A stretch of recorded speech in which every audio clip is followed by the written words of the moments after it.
Uttar Pradesh 80 parliament స్థానాలు అండి. 80 parliament స్థానాలు అంటే అక్కడ ఎవరు గెలిస్తే అక్కడ ప్రభుత్వంలోకి వాళ్ళే వస్తారండి. సింపుల్ లెక్క. మరి 80 పార్లమెంట్ స్థానాల్లో ఈసారి ఫలితం ఎలా ఉండబోతుంది అనేది అందరూ చెప్తున్నారండి. సర్వేలు ఏ సర్వే తీసుకున్నా, సర్వేలు అందరూ ఏమైనా మోడీ చేపించే కాదు కదా.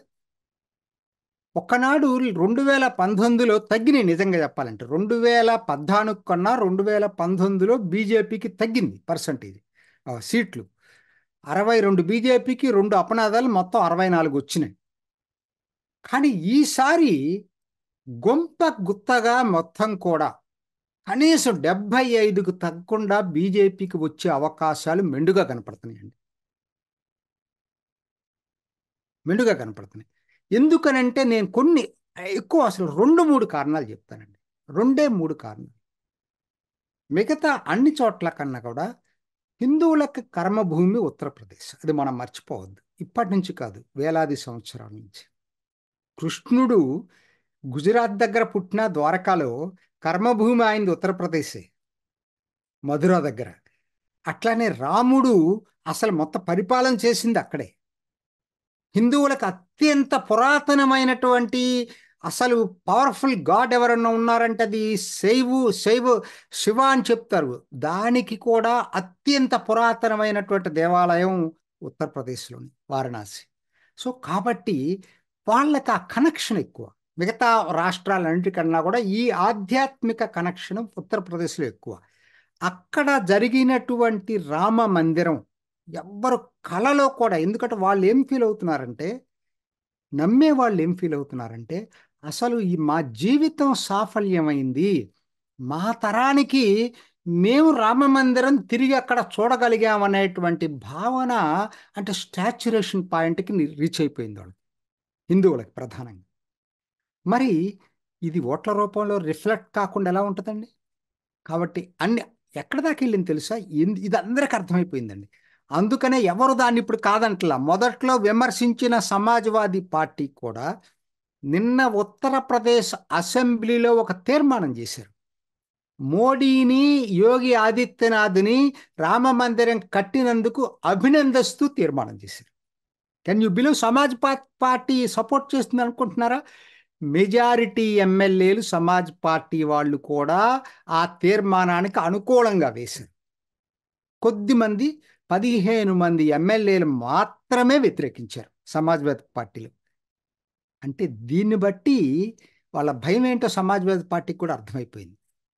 ఎవరైతే అసలు వ్యతిరేకించిన వాళ్ళు కూడా అంటే పబ్లిక్ని వాళ్ళ వ్యతిరేకిస్తే రామ మందిరాన్ని డిపాజిట్లు కూడా రావు ఉత్తరప్రదేశ్లో. అది సమాజ్వాదీ పార్టీకి కూడా అర్థమైంది. ఇదండి ఫస్ట్ కారణం వాళ్ళ గొంపగత్తుగా ఓట్లు పట్టడానికి. రెండోది సామాజిక సమీకరణలు. ఎన్ని చెప్పినా కూడా ఎన్నికల్లో సామాజిక సమీకరణలు చాలా ముఖ్యమైన పాత్ర పోషిస్తూ ఉన్నాయి. తూర్పు ఉత్తరప్రదేశ్ బీజేపీకి ఎందుకు స్ట్రాంగ్ అయిందంటే, ఓబీసీ వర్గం అంతా ఇవాళ బీజేపీకి వెన్నుదన్నుగా ఉందండి. అదే ప్రధానమైంది. ఇవాళ కోర్ ఓట్ బ్యాంక్ బీజేపీకి ఎక్కడ ఉందని అనుకుంటే అది ఓబీసీ ఉత్తరప్రదేశ్ ప్రధానంగా. సో కాకపోతే పశ్చిమ ఉత్తరప్రదేశ్లో ఒక కొత్త పరిణామం నిన్న జరిగింది. చాలా చాలా ఇంపార్టెంట్ ఇది. ఎందుకంటే అది చరణ్ సింగ్ పార్టీ ఉంది, రైతుల పార్టీ. దాన్ని ఇప్పుడు ఆర్ఎల్డి అంటున్నారు, రాష్ట్రీయ లోక్దల్. చాలా మార్పులు చెందిందనుకోండి. ఇవాళ దాన్ని జయంత్ చౌదరి అని చరణ్ సింగ్ మనవడో ముదిమనవడో ఆయన నడుపుతున్నాడు.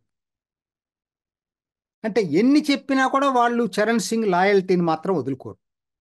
ఇది జాట్ల పార్టీ ప్రధానంగా. ఎందుకనంటే అది చరణ్ సింగ్ కాదు, అక్కడ జాట్లకి ప్రాతినిధ్యం వహిస్తున్నాడు. అది మరి చరణ్ సింగ్ బ్రాడర్ స్పెక్ట్రమ్, అందరికీ ఆయన ఆమోదయోగ్యమైన వ్యక్తే. బట్ ఇది రాను రాను ఏమైపోయిందంటే జాట్ల పార్టీ అయిపోయింది. జాట్లు చాలా చాలా ఇంపార్టెంట్ అండి అక్కడ ఉత్తరాదిన. ముఖ్యంగా ఈ పశ్చిమ ఉత్తరప్రదేశ్, తూర్పు రాజస్థాన్, హర్యానా, ఈ బెల్ట్ అంతా దీన్ని జాట్ బెల్ట్ అంటారు. ఈ బెల్ట్లో జాట్లు చాలా ఇది. అయితే పోయినసారి ఏమైందంటే బీజేపీ వచ్చిన తర్వాత పశ్చిమ ఉత్తరప్రదేశ్లో ఈ జాట్లలో రెండుగా చీలింది. జాట్లు బీజేపీ వైపు ఉన్నారు, రాష్ట్రీయ లోక్దళ్ వైపు ఉన్నారు. రెండు వైపులే ఉన్నారు. ఈ సమాజ్వాదీ పార్టీ వైపు లేరు అసలు జాట్లు. ఎందుకంటే బీజేపీ మీద సానుకూలత ఉన్న మా పార్టీ అనే భావన జాట్లో చాలా మందికి ఆర్ఎల్డి విషయంలో ఉంది. సో కాబట్టి ఏంటి, స్ప్లిట్ అవుతుంది వీళ్ళది. ఇప్పుడు కొత్త పరిణామం ఏంటంటే సమాజ్వాదీ పార్టీ 7 సీట్లకు ఒప్పందం చేసుకుంది వాళ్ళతోటి, చరణ్ సింగ్ పార్టీతోటి. కానీ వాళ్ళకి అర్థమైంది ఏంటంటే రైటింగ్ ఆన్ ద వల్ల అర్థమైందండి వాళ్ళకి. ఎందుకంటే 7 కాదు 10 ఇచ్చినా కూడా గెలిచే సీట్లు కాదు కదా అక్కడ. గెలవాలి అంటే బీజేపీతో ఉండాలి ఉత్తరప్రదేశ్లో. రామ్ మందిరం తర్వాత వాళ్ళకి అర్థమైంది. సో వాళ్ళు ఏంటి, 4 సీట్లకే బీజేపీ తోటి ఒప్పందం, రహస్య ఒప్పందం నిన్నే కుదుర్చుకున్నారని చెప్పిన 2-3 రోజుల్లో బయటకు వచ్చేస్తుంది. అసలు ఇంకా తిరుగుండదు ఉత్తరప్రదేశ్లో. ఇది సెకండ్ పరిణామం. చాలా గొప్పగా ఎన్డీఏ ఓట్లు పడతాయండి. అసలు మూడోది ఫిబ్రవరి 19 ఒకటి జరగబోతుంది. చాలా ఇంపార్టెంట్ పరిణామం. చాలా మందికి తెలుసో లేదో ఇది. ఫిబ్రవరి 19వ తేదీ మోడీ 10 లక్షల పెట్టుబడులకు భూమి పూజ చేయబోతున్నాడు. ఏంటిది? 2023 ఫిబ్రవరి, 1 ఇయర్ అవుతుంది ఇప్పటికి.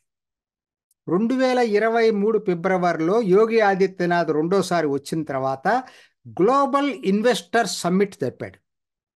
ఆ గ్లోబల్ ఇన్వెస్టర్ సమ్మిట్లో 33 లక్షల కోట్ల ఎంఓయూలు సంతకాలు చేశారు.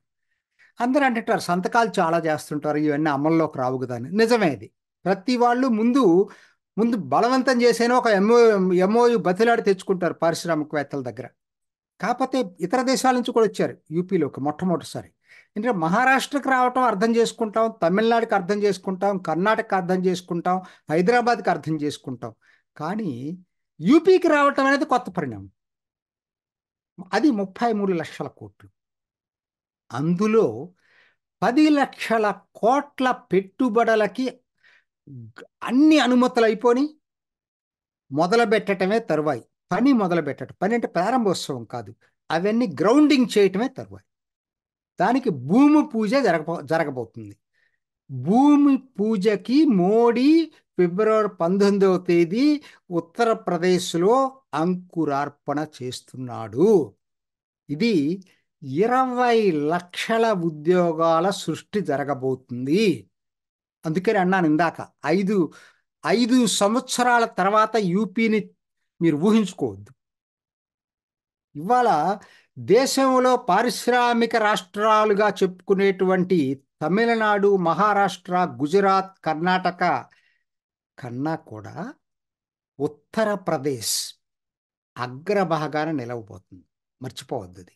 సో కాబట్టి ఫిబ్రవరి 19 నిన్న బడ్జెటే 7.5 లక్షలు, సుమారు 7,30,000 కోట్లతోటి బడ్జెట్ పెట్టాడు అనుకోండి. దీంతో ఇది గ్రౌండింగ్ జరగటం అనేది, 10 లక్షల కోట్లు గ్రౌండింగ్ జరగటం అనేది మాత్రం రియల్ గేమ్ చేంజర్ ఉత్తరప్రదేశ్కి. ఖచ్చితంగా ఇది కూడా దీని ప్రభావం చూపబోతుంది. 4వది ఉత్తరప్రదేశ్కి టూరిజం సెక్టర్ అండి. ఎందుకంటే అందరూ ఎడ్యుకేటెడ్ జాబ్సే వస్తాయనేది కాదు, అసలు ఇదే చాలా ఇంపార్టెంట్. టూరిజంకి ఉన్న అపార అవకాశాలు ఉత్తరప్రదేశ్లో ఎక్కడ లేవండి. ఇవాళ ఒక అయోధ్య చూడండి, తిరుమల తిరుపతి ఆదాయాన్ని దాటిపోతుందట అయోధ్య. వస్తున్నటువంటి వార్తలు చూస్తూ ఉంటే వారణాసి, అయోధ్య, ప్రయాగరాజ్, మధుర, ఈ 4 చాలండి. ఈ 4 కలిపితే ఎన్ని కోట్ల మంది ప్రయాణం చేస్తున్నారో దేశంలో మీరు ఆలోచించుకోండి. సంవత్సరానికి ఎన్ని హోటళ్ళు కావాలి, ఎంత వెహికల్ ట్రాఫిక్ కావాలి దీనికి, సో ఎంత సర్వీస్ ఇండస్ట్రీ, రెస్టారెంట్లు కావాలి, ఎంతమందికి ఉద్యోగ కల్పన జరగబోతుంది టూరిజం సెక్టర్. మనకు విదేశాలు కూడా అవసరం లేదండి, డొమెస్టిక్ టూరిస్టులు చాలు. అద్భుతమైనటువంటి ఉద్యోగ కల్పన దీంట్లో కూడా జరగబోతుంది. అందుకని అంటుంది ఉత్తరప్రదేశ్ ఈనాడు 5 సంవత్సరాల తర్వాత ఒక్కసారి మీరు ఆలోచించుకోండి, పూర్తిగా ఉత్తరప్రదేశ్ అసలు మారిపోబోతుంది. నేను వింటది